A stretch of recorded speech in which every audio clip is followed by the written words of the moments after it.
These are negatives from the late 1980s. I found them when I was home, I don't know, back a month or two ago, along with this Polaroid picture of fat me. Well, fatter me when I was a kid. Oh, and along with a old writer's journal from elementary school from 1989 to 1990. Blast from the past. But the main thing is, these negatives here are from around 1988 and 1989. And I know that because the envelopes still have the dates on there that I presume my mother wrote when she dropped these off to be processed. But I found these. They are 110 negatives, C41 color process. Of course, in horrible shape. You know, exposed to moisture, extreme heat, extreme cold for ever how many decades now. I have no idea what's on here. The only ones that I have actually just held up to the light, I think maybe are from a trip to Disney World when I was 4 or 5 years old. I really don't know what's going to be on here. I'm going to fire up the light box, have a look, and see if we can't go about rehabbing these to get something that we can actually scan to essentially go back to the future. These are our negatives. Of course, our biggest issue is going to be getting them separated. These are in clumps. It may be beyond saving, but there's at least an entire strip that is not clumped together, and 1 or 2 frames on these conjoined little negative twins that might be salvageable. I'm going to go about actually trying to get all of these, but of course the problem is going to arise when we try to separate these. The emulsions may be bonded together. I don't know, have to be very delicate. And as I said, in the end, who knows how it's going to turn out, but we're going to give it a try. We'll let the madness begin. Our setup here is alarmingly simple, but hopefully effective. I have here a 9x6, I think this is a silicone bread baking pan. I picked up a couple of these 3 or 4 years ago now to do some 4x5 contact prints out in California. They've never let me down. I highly suggest, if you have a small darkroom setup or you're just getting into doing this kind of thing, just pick you up a couple of these cheap bread pans for development trays. Don't have to go all out. These are amazing for developing on inspection, like that x-ray film for negatives up to 5x7, and you don't need a lot of chemicals and they don't take up a lot of space. But that's beside the point. All I have to say, this is just a regular bread baking pan from Kroger. I've put in about 20 milliliters of photo flow, a lot more than I would normally use for, let's say, the final bath of my negatives. And I thought I had some distilled water. I only had some purified water. In our situation, I don't think it's going to make that big of a difference. I almost just use tap water, but I figure the more pure, the better. And what I'm going to do, at least in theory, put the negatives in here, let them set at least 8 hours, if not probably 24, overnight, and just pick it up tomorrow. I'm hoping that this will saturate the emulsion again and allow those negatives to just self-detach. Now the big clump, there's a clump of I think 4 or 5 negatives stuck together. I'm not holding out a lot of hope for that one. And that's this big clump right here. I'm not holding out a lot of hope for that one. However, these are just barely stuck together. They're just 2. I still don't want to force that and just pull it apart because the negatives, the emulsion rather, the negatives are kind of bound together and it's going to give in one direction. So introduce as little force as possible. I'm going to let these soak. I'll get them in the bath. Go ahead and put the one good one in there as well. If anything, it'll help clean it up. And goes that big boy.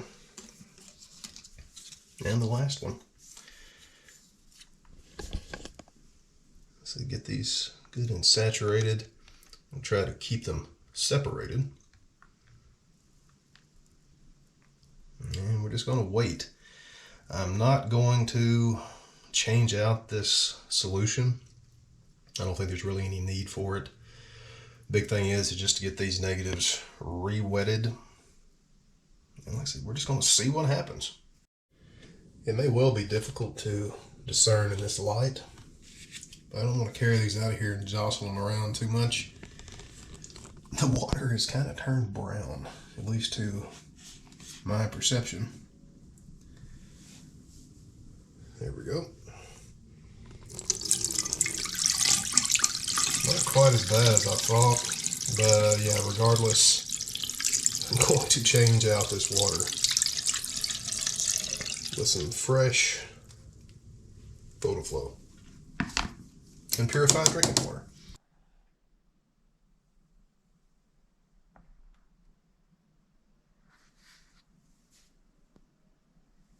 So as often happens, time sort of got away from me over the weekend.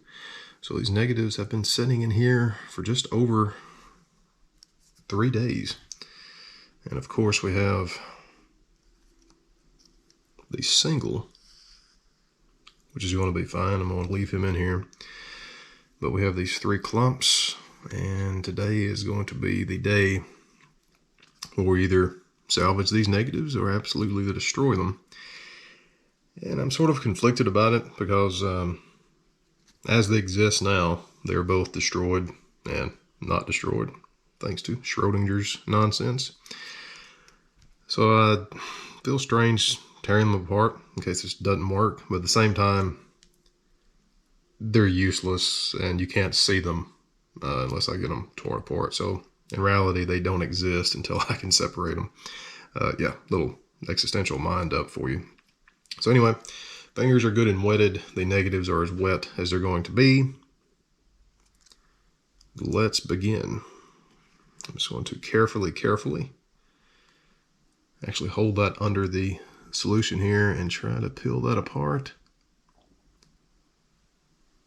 Well, it's coming apart just a small amount, not too much resistance. Carefully.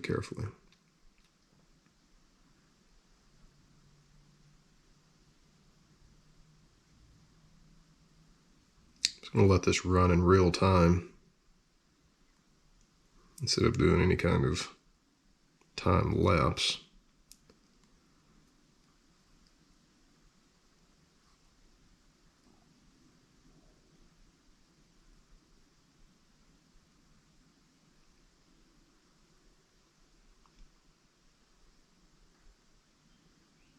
Going much better than I expected. Famous last words. Almost to the end.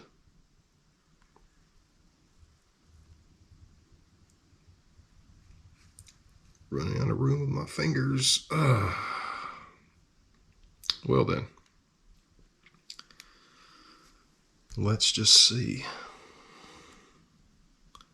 That looks suspiciously well. Hard to see.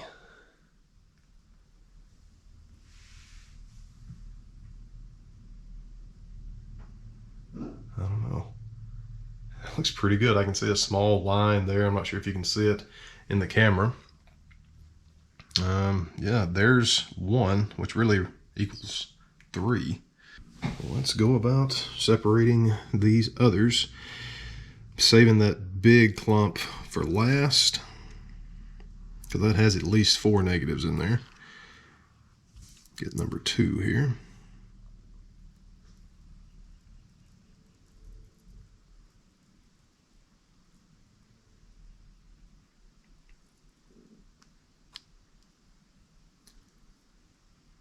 Don't want to get in a rush. That has quite a bit more resistance. And there we go. All right. So it's going to be much the same for these last ones. There's 1, 2, 3, 4. There's 5 negatives stuck here. That one's coming off a lot easier, at least so far.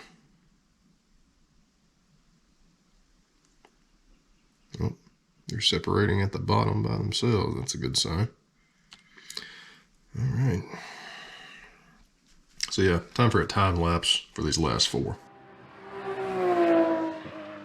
Yeah, we're done. Should have probably started with that clump to begin with, because that went much faster than those other ones. Those more or less came apart by themselves. So as it stands, we have 1, 2, 3, 4, 5, 6, 7, 8, 9. 1, 2, 3, 4, 5, 6, 7, 8, 9, 10.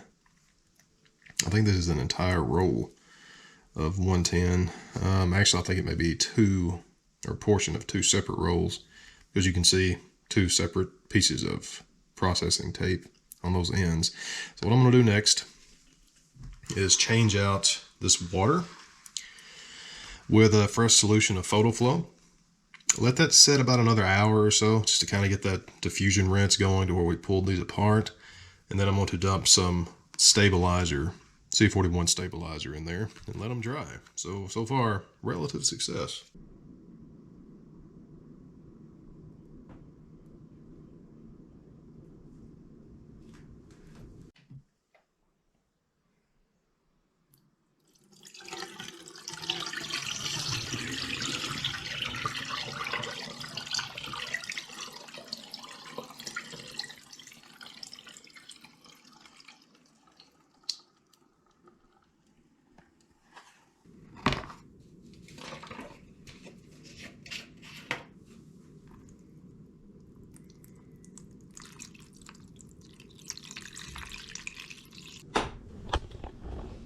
So, while our happy little negatives are having a happy little bath in that stabilizing solution there, just for a couple of minutes, I want to actually talk about why I'm using the stabilizer solution anyway. And I'm not going to go off on a tangent here too much, but it does go back. To, oh, hello, Miss Leia. Leia's enjoying a bit of the sunshine. All right. But it goes back to the C41 process and how that works. Basically put, a C41 process, of course it's color negative film, has three chemicals: a color developer, a Blix, and a stabilizer. Which really, the Blix is a bleach and a fix, so I guess it's actually four chemicals. Anyway, there is some contestation about whether or not you need a stabilizer these days with modern C41 emulsions. I always use mine because it generally comes with the kit that I use, but the reason a stabilizer was even included was more vintage color film emulsions in the C41 process were very prone to fungus growth.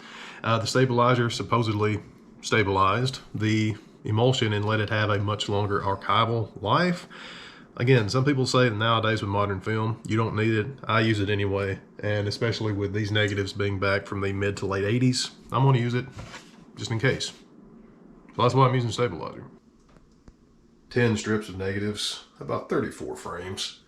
I'm going to let these dry up, and with any luck, we'll be scanning tonight.